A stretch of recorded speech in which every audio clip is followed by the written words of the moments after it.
Bienvenido al canal de Noticias Diarias. La guerra entre Rusia y Ucrania se está intensificando. Rusia no solo está cometiendo violaciones de derechos humanos contra el pueblo ucraniano, sino también contra su propio pueblo.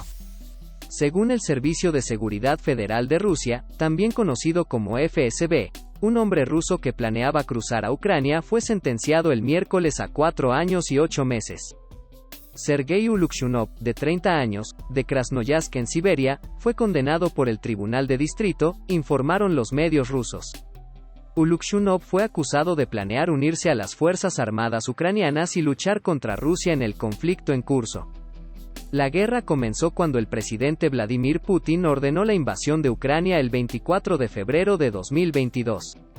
El soldado ruso fue declarado culpable de prepararse para unirse a una orden armada en el territorio de un estado extranjero. Fue acusado en documentos judiciales de tener puntos de vista nazis.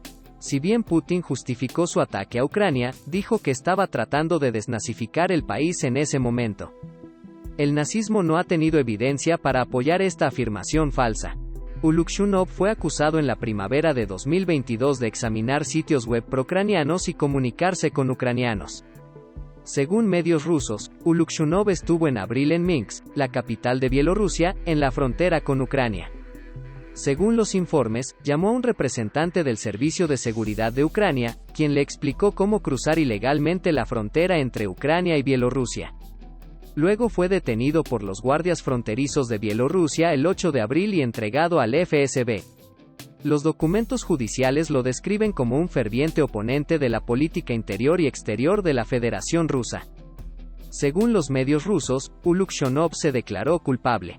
Un hombre ruso fue detenido por el FSB en el aeropuerto de Krasnoyarsk, acusado de intentar salir de Rusia para unirse a las Fuerzas Armadas ucranianas. Los portavoces del FSB dijeron a los medios rusos que el hombre fue acusado de intento de traición. La agencia de seguridad agregó que el hombre, de Abakan en la República de Cacasia de la Federación Rusa, quería unirse al ejército ucraniano para participar en las hostilidades. El FSB dijo que anteriormente había cometido actos de vandalismo contra edificios administrativos en Cacasia y fue procesado en un caso de vandalismo. En julio, Putin firmó una ley que equipara el asilo con la traición y conlleva una pena máxima de 20 años de prisión. Desde que Rusia invadió Ucrania en febrero, sus soldados se han quejado de que están desorganizados, mal armados y mal entrenados, y muchos han expresado su renuencia a participar en guerras para las que los comandantes no los hayan preparado. Un informe de los medios estadounidenses que detalla los numerosos errores que cometió Rusia durante la guerra ha revelado detalles adicionales sobre los dos tipos especiales de soldados: criminales condenados y mercenarios. Wagner, el notorio grupo de mercenarios dirigido por Yevgeny Prigozhin, aliado del presidente ruso Vladimir Putin, reclutó a muchos de estos hombres. Un empresario y restaurador ruso, Prigozhin también es conocido como el cocinero de Putin porque el proveedor de servicios de catering ha recibido contratos multimillonarios del gobierno. Después de años de negación, se presentó en septiembre como el fundador de Wagner, que se fundó en 2014. Debido a que los mercenarios son técnicamente ilegales en Rusia, Wagner no está bajo el control del ejército ruso, pero el grupo llegó a ser visto como el ejército privado del Kremlin. En Ucrania, están en primera línea luchando por Putin y Rusia. Prigozhin reclutó a más y más soldados en prisiones y colonias penales para aumentar su fuerza después de que las tropas rusas sufrieran grandes pérdidas. Según el informe, Prigozhin visitó una prisión cerca de Moscú en agosto y reclutó a Yevgeny Nusin, de 55 años, que cumple 20 años de prisión por asesinato. En un video que captura el proceso de alistamiento de Prigozhin, les dijo a los prisioneros que serían perdonados si accedían a pelear y advirtió que les dispararían si se unían y luego desertaban. Nusin se alistó en el ejército, pero después de 2 días de recoger los cuerpos escapó y se rindió a las fuerzas ucranianas.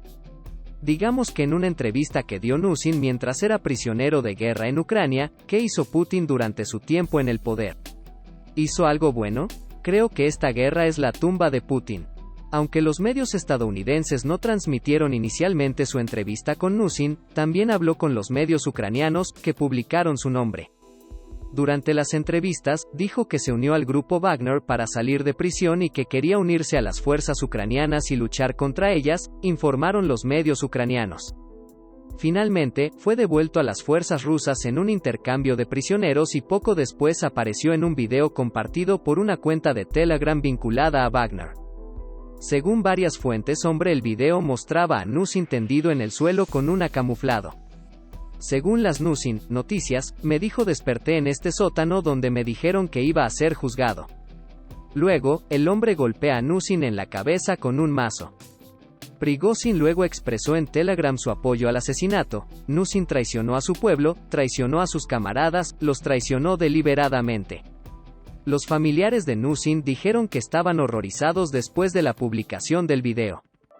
El hijo de Nusin dijo, toda nuestra familia estaba llorando mientras veía el video.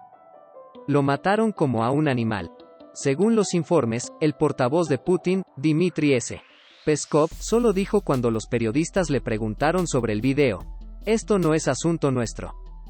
Por otro lado, el jefe de Wagner, Prigozhin, afirmó que envió un mazo manchado con sangre falsa al Parlamento Europeo después de calificar a Rusia como un estado patrocinador del terrorismo.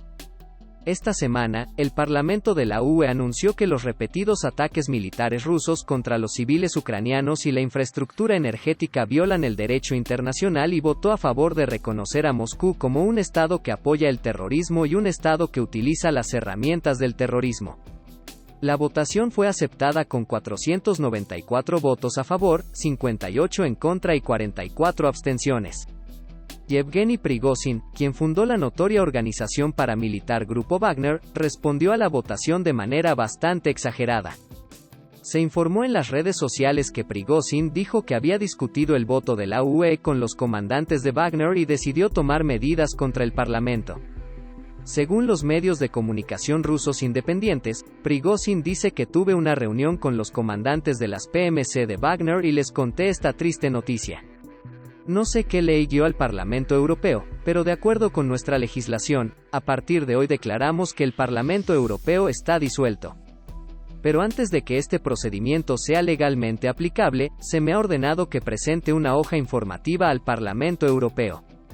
Prigozhin no dijo directamente a qué se refería con la hoja informativa, pero un video publicado en las redes sociales mostraba un estuche de violín que contenía un mazo con el PMC Wagner en la cabeza y manchas de sangre falsas en el mango. El comunicado dice que la protesta del violín fue dirigida por el abogado de Wagner Group, Igor Yeliseyev, pero los informes no pudieron ser verificados de forma independiente. Según los medios rusos, Yeliseyev le dio el violín a un bloguero militar a favor de la guerra, quien se suponía que debía remitir el caso a un miembro del Parlamento de la UE. No está claro si el Parlamento de la UE tomó el mazo. ¿Qué más evidencia necesitamos para la exclusión completa de personas pervertidas como Prigozhin de la sociedad? Hay muchos oligarcas como Prigozhin cerca de Putin. Incluso podemos incluir a Kadyrov entre ellos. Estas personas son personas peligrosas no solo para Rusia, sino también para la sociedad occidental moderna. Esta acción de Prigozhin contra el Parlamento Europeo ciertamente tendrá una retribución. Pero esta respuesta debe resolverse no con simples sanciones económicas, sino con cadena perpetua. Solo podemos contarte lo que pasó. Sin embargo, vemos que hay desarrollos que amenazan la seguridad de los miembros del Parlamento de la UE, y lamentablemente tenemos suficiente poder en este eje. Si bien la afirmación misma de tal acto es terrible, la posibilidad de que suceda es aún más aterradora. Esperamos que no se tema y esta acción quede como un reclamo.